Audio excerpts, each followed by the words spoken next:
অন্যকে ছোট করে নিজেকে বড় প্রমাণ করা যায় না, বরং এতে আপনি আরও ছোট হয়ে যান। আসসালামু আলাইকুম সবাইকে।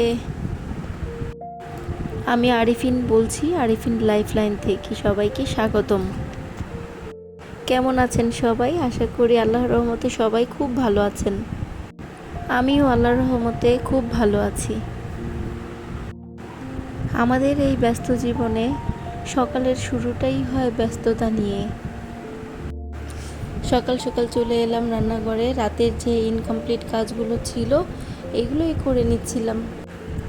সিঙ্কটাকে পরিষ্কার করে নিচ্ছি, ক্লিন করে নিয়ে তারপরে অন্য কাজে হাত দিব। আর আপনাদেরকে একটা কথা বলি, এই ভিডিও যেহেতু আমি করছি, এই ভিডিও করতে কিন্তু মোটামুটি অনেক কষ্ট হয়। যারা ভিডিও করে থাকেন তারাই বুঝবেন এর কষ্টটা কী। যাই হোক, যদি আমার ভিডিওটি ভালো লাগে তাহলে প্লিজ আপনাদের সাপোর্ট চাই। আপনারা আমাকে বেশি বেশি সাপোর্ট করেন আর ভালোবাসা দিবেন, যাতে আমি আরও দূর এগিয়ে যেতে পারি। আমার ভিডিওগুলো যেন আমি কন্টিনিউ করতে পারি। আর কমেন্ট করে আপনারা জানাবেন আমার ভিডিওগুলো কেমন লাগে আপনাদের। আর আমি যখন সকাল সকাল ওঠার পর যেই কাজগুলো বাকি থাকে ওগুলো তো কমপ্লিট করতেই হয়। সাথে যে হেল্পিং হ্যান্ড থালাবাটিগুলো ধুয়ে রেখে গিয়েছে এগুলো আমার আবার ধুতে হবে। সিঙ্কের অবস্থা এমন করে রেখে যায়, সাবান দিয়ে একদম মাখিয়ে রেখে যায়, কি আর বলবো। অনেকবার বলা হয়েছে, তারপরে এরকমই করে, কিছু করার নাই। যাই হোক, এগুলো আমার আবার পরিষ্কার করতে হচ্ছে। সকাল সকাল উঠে এগুলো পরিষ্কার করে তার কিচেনটাকে ভালোভাবে ক্লিন করে নিয়ে তারপরে আমি নাস্তা রেডি করব। আর যে একটু বেশি কাজ থাকলে আমি ওই দিন ফ্রোজেন রুটি বা পরোটা ভেজে নিয়ে তারপরে খাই শর্টকাটে, বেশি ঝামেলা করতে যাই না। আজকেও তাই করব, ফ্রোজেন রুটি অথবা পরোটা ভেজে নিয়ে তারপরে খাবো। এবার গ্রোসারি সবগুলোতে দেখলাম মানুষ মনে হয় এখন রুটির চাইতে বেশি পরোটা খেতে অভ্যস্ত হয়ে যাচ্ছে। কারণ আমি কয়েকটা গ্রোসারি শপ ঘুরে দেখেছি যে পরোটাই বেশি, রুটি খুব কমই আছে।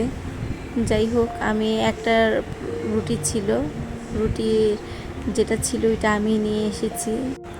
অন্যের কথা কি আর বলবো, আমার নিজের পরিবারই তো পরোটা খেতে পছন্দ করে। আমার পরিবারের সবাই পরোটা খেতে পছন্দ করে, যার কারণে আমি পরোটা আর রুটি দুইটাই আনি। আমি একটু রুটিটা খাই, কারণ তেলে ভাজা বেশি খাওয়া উচিত না। আমি না এভাবে ইলেকট্রিক চুলাতে রান্না করে একদমই মজা পাই না। আমার খুব বিরক্ত লাগে এটাতে রান্না করতে। কেন জানি মনে হয় রান্না পারফেক্ট হয় না। আমি যেরকমটা আসলে চাই ওই রকমভাবে হয় না। যাই হোক, আর তার মধ্যে যদি কারেন্ট চলে যায় কি পরিমাণ বিরক্ত লাগে, সব কিছু অফ করে বসে থাকতে হয়। এবার 2টা ডিম একটা বাটিতে ভেঙে নিলাম, কারণ মা আর মেয়ে যেহেতু একসাথেই খাবো। আমার বাচ্চা নিজে নিজে খেতে পারে না, ওকে খাইয়ে দিতে হয়। তাই আর আলাদা করে ভাজলাম না, একসাথেই ভেজে নিলাম। আপনারা নিশ্চয়ই দেখেছেন আমার ডিম ভাজিতে আমি কিন্তু ডিমের কুসুম ভালো করে ভেঙে ভালো করে ভেজে নিয়েছি।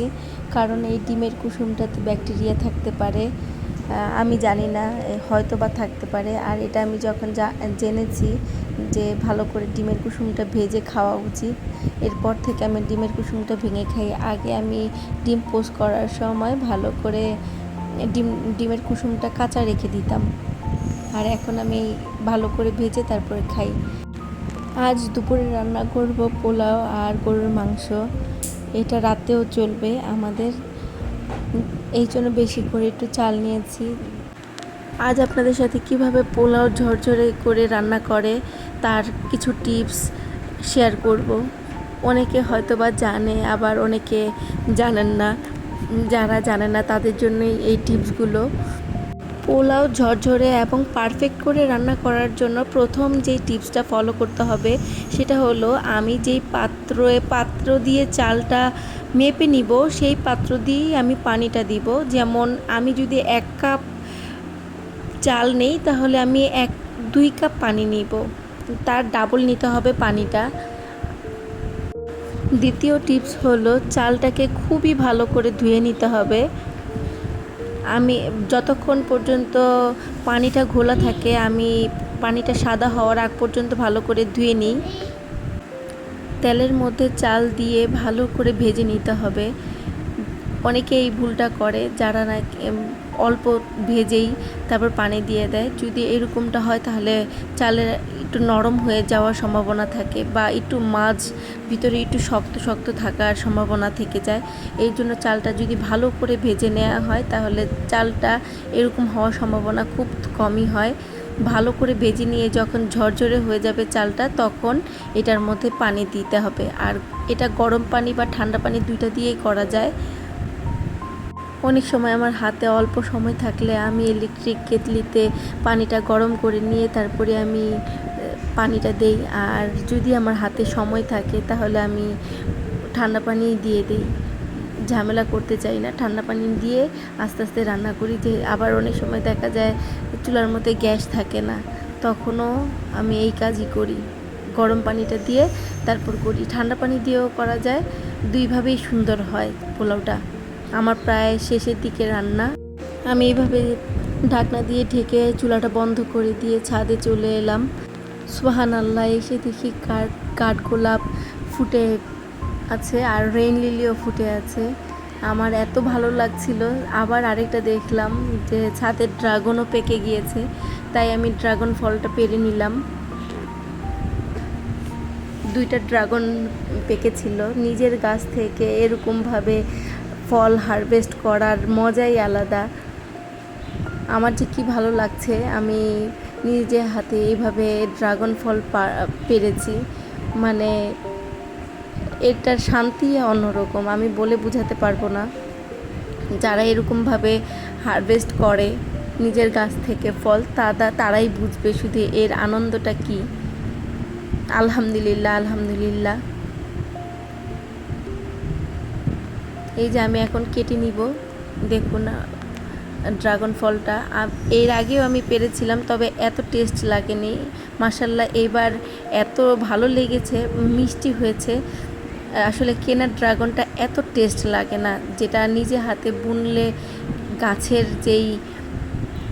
নিজের গাছের যেই ফলটার টেস্ট, একদম ফ্রেশ টাটকা ফল আর কেনা ফল, এটার মধ্যে পার্থক্য থেকেই যায়।